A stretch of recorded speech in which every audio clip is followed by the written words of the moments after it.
Good morning friends. आज की class में हम लोग इंग्लिश में, जैसा कि सबको पता है, इंग्लिश का जो है, इंग्लिश में जो सबसे इम्पोर्टेंट चीज होती है वो होती है वोकैब पोर्शन होता है। आपका इंग्लिश ग्रामर कितना ही स्ट्रांग क्यों ना हो, लेकिन अगर वोकैब पोर्शन आपका क्या है, वीक है, तो आप इंग्लिश में कुछ भी नहीं कर सकते। यहाँ तक कि आता हुआ क्वेश्चन अटेंड नहीं हो पाता है वोकैब की कमी से। तो आज और हर एग्जाम में वोकैब से क्वेश्चन आता है ना। तो यहाँ पर देखते हैं वो कैब पोर्शन की बात करें इंग्लिश में, तो वो कैब पोर्शन में इसमें वो कैब पोर्शन में एक चीजें नहीं आती बल्कि कई चीजें आती हैं। और वो कैब पोर्शन में कंफ्यूजन ये हो जाता है, जैसे लगभग सारे बच्चों को क्लियर रहता है कि इम्पोर्टेंस मीन्स, सबके माइंड में रहता है अच्छा इम्पोर्टेंस मीन्स ठीक है, कोई चीज इसेंशियल वर्क होता है, इम्पोर्टेंस मीन्स इसेंशियल, जरूरी होता है ना। लेकिन जैसे ही इम्पोर्टेंस के प्लेस पर कहीं दे दिया जाता है सिग्निफिकेंस, आधे बच्चे तो कह रहे हैं ये क्या आ गया भाई, कहाँ से आ गया। क्लियर? यानी कि इम्पोर्टेंस तो दिया गया वहां तक हमें समझ में आ रहा है, हाँ ठीक, इम्पोर्टेंस का मतलब माइंड में क्लिक कर रहा है। लेकिन जैसे ही इम्पोर्टेंस के प्लेस पर सिग्निफिकेंस आ गया, तैसे ही कंफ्यूजन शुरू हो गई, यार ये सिग्निफिकेंस कहाँ है, इसके पहले मैंने सुना ही नहीं।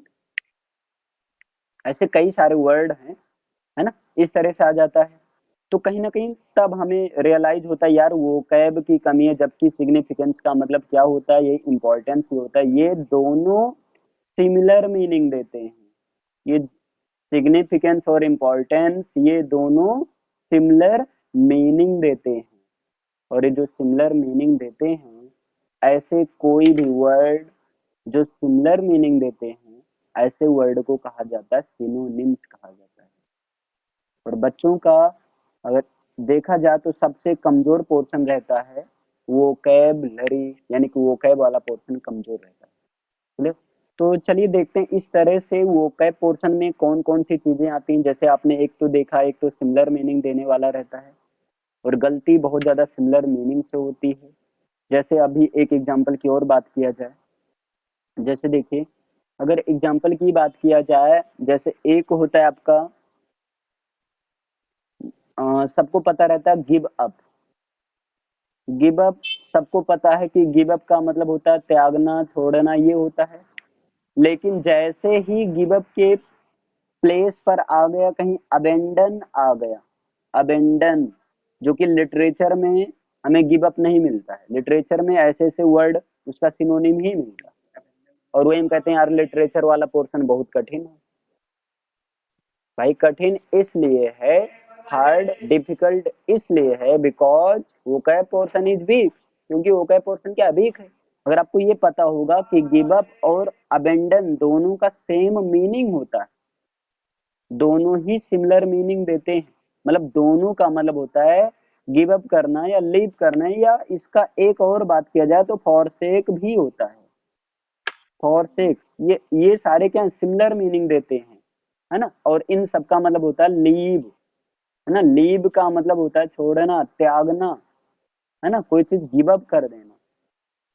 तो ये सिमिलर मीनिंग, अब जिसको पता है सिमिलर मीनिंग देता है भाई, उसके लिए तो अच्छा है कि हाँ चलो, अबेंडन का भी मतलब वही होगा, गिव अप का मतलब जो होता है उसी का मतलब फॉरसेक, ये सारे आपस में सेम मीनिंग देते हैं, है ना। जैसे हिंदी में है, हिंदी में भी तो ऐसे है, जैसे चंद्रमा, एक तो चंद्रमा होता है, चंद्रमा को और क्या कहा जाता है, सस भी कहा जाता है, सस।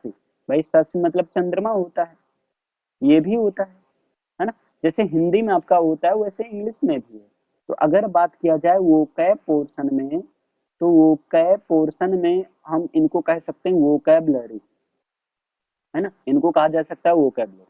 तो वोकैबलरी पोर्शन में देखा जाए तो यहाँ पर रखा गया है 5 इंपॉर्टेंट टॉपिक को रखा गया इसमें। और बिलीव मी, जिसका ये 5 इंपॉर्टेंट टॉपिक जो कि वोकैब से रिलेटेड है, अगर ये स्ट्रांग हो गया, वो कभी ये, जैसे बच्चों का अक्सर शिकायत रहती सर मुझे हिंदी में तो पता रहता लेकिन इंग्लिश में नहीं लिख पाता हूँ, क्योंकि इंग्लिश में वर्ड ही नहीं समझ में आता है क्या लिखें। मतलब इसका मतलब क्या है, सिंपल सा है, इसका मतलब वोकैब पोर्शन कम है। तो इसको स्ट्रॉन्ग करने के लिए केवल अगर 5 इंपॉर्टेंट थिंग्स अभी मैं बताने जा रहा हूँ, अगर इन्हीं पर फोकस कर दिया जाए तो कभी भी आपको वोकैब को लेकर कभी कोई प्रॉब्लम हो ही नहीं सकती, कभी भी आपको वोकैब को लेकर कोई प्रॉब्लम नहीं हो सकती है।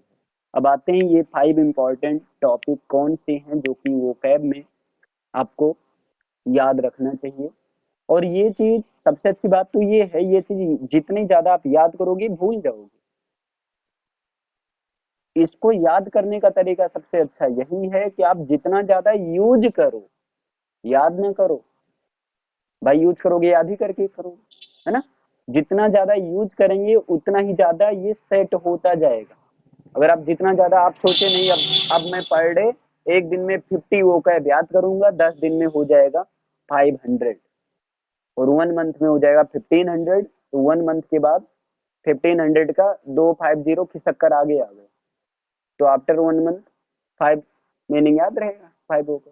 यही होता है। तो इसको यूज आपको मेन देखना है, सेंटेंस में यूज करना है ना। याद करो फिर सेंटेंस में ज्यादा से ज्यादा यूज करो आप। जैसे देखते हैं ये 5 टॉपिक्स कौन हैं, तो आते हैं एक एक पर बात करते हैं। इसमें से जो सबसे पहली चीज है जैसा कि बताया गया था, वो होता है आपका सिनोनिम्स होता है, सिनोनिम्स होता है। और सिनोनिम्स मीन्स होता है सिमिलर मीनिंग, ऐसा वर्ड जो सिमिलर मीनिंग देता है, जो सेम मीनिंग देता है।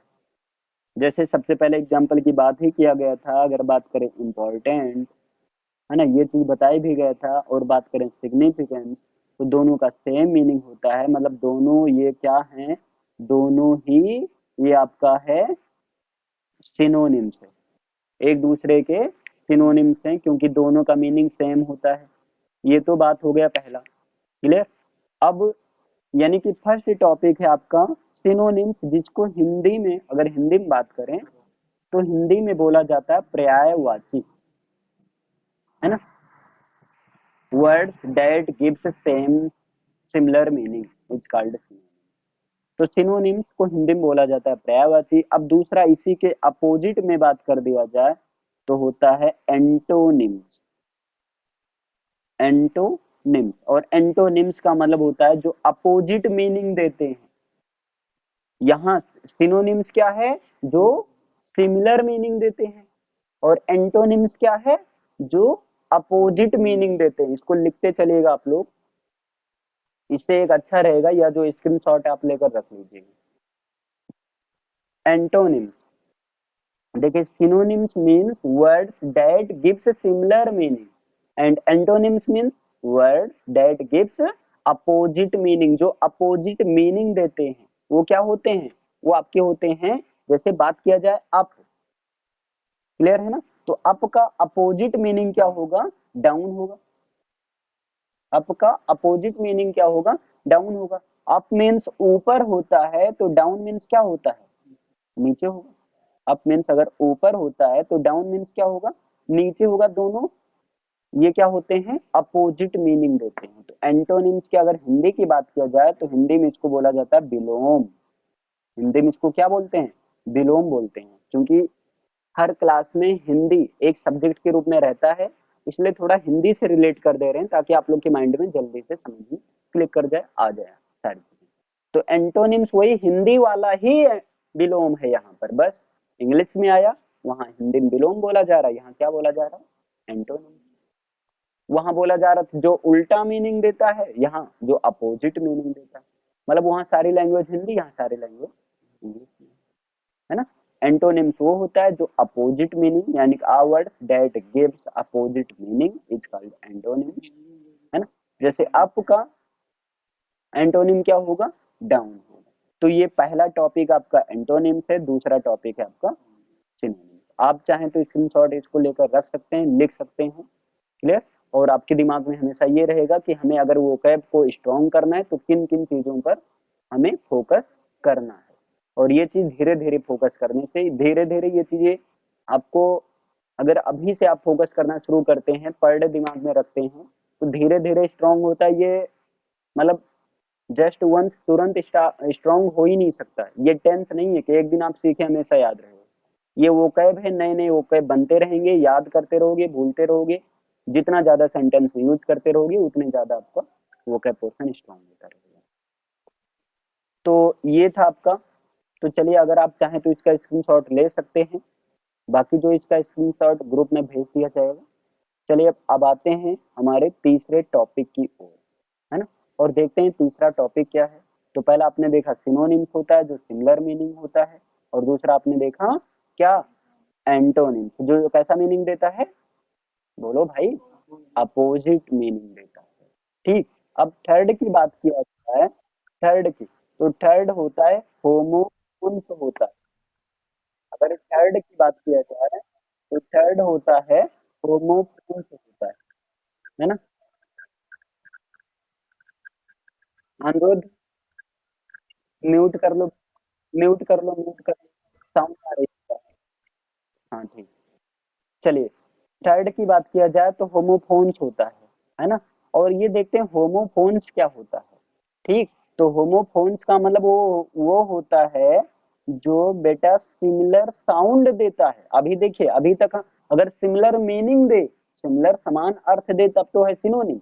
लेकिन अगर सिमिलर साउंड दे, अगर वो क्या प्रोड्यूस करे, सिमिलर साउंड प्रोड्यूस करे, तो ऐसे वर्ड को जो सिमिलर साउंड देते हैं, जिनका साउंड क्या होता है, एक जैसा होता है, जिनका साउंड कैसा होता है, एक जैसा होता है, उसको बोला जाता है होमोफोन्स बोला जाता है। क्लियर है ना। जैसे अगर बात किया जाए तो सिमिलर साउंड्स की बात किया जाए तो एक, अब देख सकते हैं, जैसे एक होता है बर्थ, देखिए बी, एक होता है B E R T H, और एक होता है B I R T H, दो होता है बर्थ। लेकिन B E R T H का मतलब होता है, ये B E R T H का मतलब होता है जहाज में जो सोने के स्थान होता है उसको बर्थ कहा जाता है ना। जहाज हुआ या किसी ट्रेन हुआ आपका, रेलगाड़ी में, है ना, सोने का स्थान, थोड़ा आप लोग समझ लीजिएगा क्योंकि समझ सकते हैं छोटी सी स्क्रीन है तो उसमें एडजस्ट तो करना ही होगा। सोने का स्थान होता है ना।